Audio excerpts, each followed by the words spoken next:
चलो कोई दिक्कत नहीं है।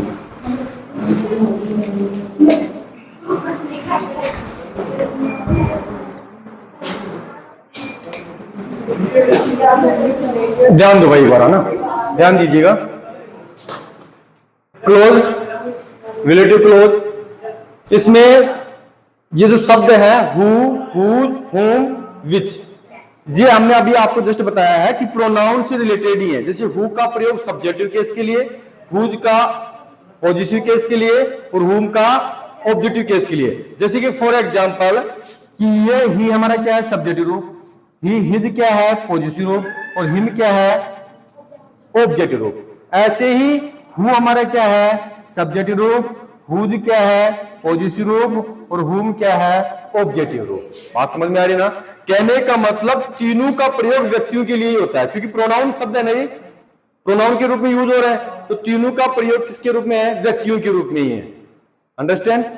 अब जैसे इट, इट से इट किसके लिए यूज होता है? इट वस्तु और जानवरों के लिए, ना कि व्यक्तियों के लिए नहीं होता ना।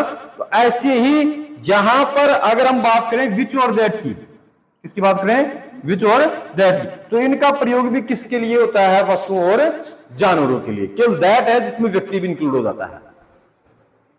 ठीक है, तो यहां पे देखना है आई मेट ए मैन, यानी मैं एक आदमी से मिला, तो ही वाज ब्लाइंड, वह क्या था? अंधा था। तो यहां पर हु का प्रयोग किसके लिए करना है? ही के लिए, सब्जेक्टिव केस के लिए। बात समझ में आ रही है ना? किसके लिए किया जा रहा है? सब्जेक्टिव केस के लिए। तो इसमें व्यक्तियों के लिए यूज हुआ है। आई मेट ए मैन, यानी मैं एक आदमी से मिला, ये कोई पशु से तो नहीं मिला ना, किससे मिला है? आदमी से मिला है। तो आदमी से मिला है तो ही वाज ए या ही वाज ब्लाइंड, वह अंधा था। ठीक है ना? बात किसकी हो रही है? व्यक्ति की हो रही है, इसलिए हमने किसका प्रयोग कर दिया यहां पे? हु का। बात समझ में आ गई? उसके बाद में हुज, जिसका या जिसकी, व्यक्तियों के लिए, फॉर पर्सन, वस्तु और जानवरों के लिए नहीं। कहने में तीनों का प्रयोग व्यक्तियों के लिए ही है, वस्तु और जानवरों के लिए नहीं है। एक ही इक्वल नियम है, लेकिन केवल अंतर इतना है कि इसका प्रयोग सब्जेक्ट के लिए, इसका प्रयोग पॉजिटिव के लिए। पॉजिटिव का मतलब समझते हो हिंदी क्या होता है? संबंध। संबंध का मतलब क्या हुआ? कि वह मेरी सिस्टर है। संबंध है ना, किसकी सिस्टर है? मेरी सिस्टर है। तो माई आया है, आई, माई, मी। माई शब्द क्या है? पॉजिटिव, संबंध दर्शा रहा है। ठीक है ना? आई सा ए पुअर गर्ल, यानी वह एक गरीब लड़की है। हर क्लॉथ, उसके कपड़े पर टोर्न का मतलब क्या होता है? फटे हुए। उसके कपड़े क्या थे? फटे हुए थे। तो आई सा ए पुअर गर्ल, यानी मैंने लड़की को देखा। अब ध्यान दीजिएगा, यहां पे जो हर शब्द है, सब्जेक्टिव है, ऑब्जेक्टिव है, पॉजिटिव है। सी, हर, हर, ये पॉजिटिव है। क्या है ये? पॉजिटिव है। तो यहां पर आई सा ए पुअर गर्ल, उसके बाद में हर की जगह किसका प्रयोग कर दिया हमने? हुज का प्रयोग कर दिया। उसके बाद में क्लॉज वर्ब और हुम, जिसे, जिसका, जिसकी। इसका प्रयोग भी व्यक्तियों के लिए किया जाता है, वस्तु और जानवरों के लिए नहीं। एवरीबॉडी नो श्री राम जी, यानी प्रत्येक व्यक्ति श्री राम जी को जानते हैं। यानी we have always respected him, यानी हम उसका या उनका क्या करते हैं? सम्मान करते हैं। तो हिम जो शब्द है ये क्या है? ऑब्जेक्टिव केस है। क्या है? ऑब्जेक्टिव केस है। किसका सम्मान करते हैं हम? राम जी का, श्री राम जी का सम्मान करते हैं। तो एवरीबॉडी नो श्री राम जी, उसके बाद में क्या लगा दिया हमने यहाँ पे? हु। क्यों लगाया है? क्योंकि जिसके बारे में हम बात कर रहे हैं उसी के बारे में यहां ऑब्जेक्टिव रूप आया है, इसलिए बीच में पुल स्टॉप की जगह आपको क्या लगाना है? हुम।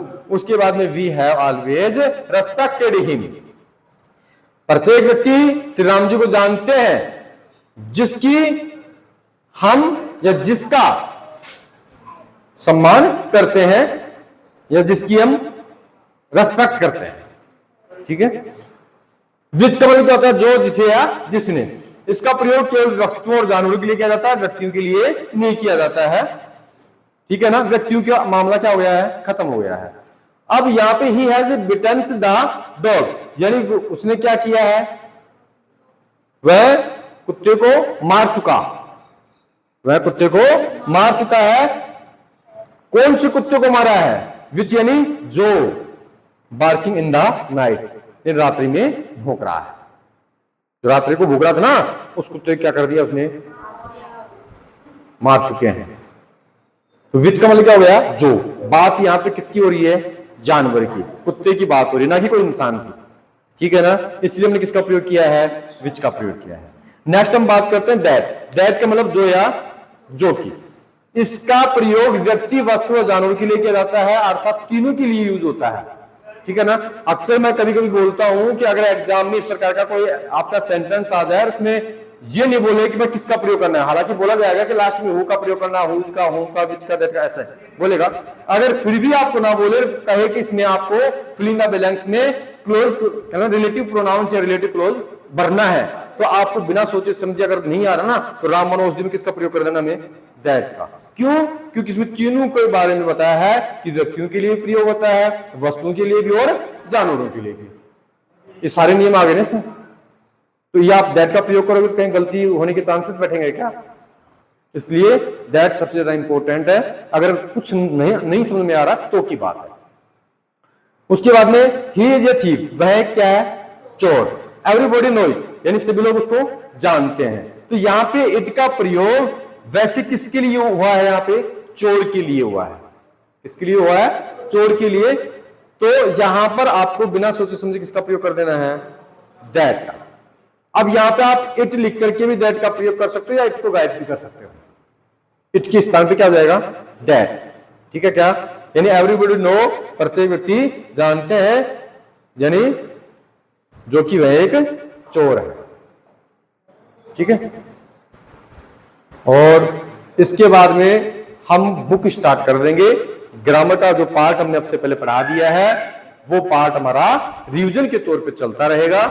जैसे शुरुआत में आपको टेंस पढ़ाया, टेंस का टॉपिक पढ़ाएंगे, फिर क्रक्स ऑफ द वर्ब, फिर नरेशन, फिर वॉइस, फिर हमारा कौन सा टॉपिक पढ़ाया था, सब्जेक्ट वर्ब एग्रीमेंट, उसके बाद में फिर क्लॉज। फिर ऐसे रिवीजन चलता रहेगा, किसके साथ साथ, बुक के साथ साथ। और बुक के जो इंपॉर्टेंट प्रश्न आप लोगों को मैंने बताए थे, वो इंपॉर्टेंट प्रश्न आप निशान लगवाए थे, तो कॉपी में राइट करना है। हम प्रत्येक प्रश्न को यहां राइट करेंगे, उसको समझाएंगे और उसको याद करवाएंगे, ठीक है क्या। घर पे बार बार कहा जा रहा है, हम वीडियो के माध्यम से भी कह रहे हैं कि इंग्लिश को तो पढ़ने की आवश्यकता ही, केवल आप यहां पर ध्यान लगा के पढ़ लो। मेरा काम है आपको याद करवाना है, घर पे आपको याद भी नहीं करना, बस रेगुलर आ जाओ।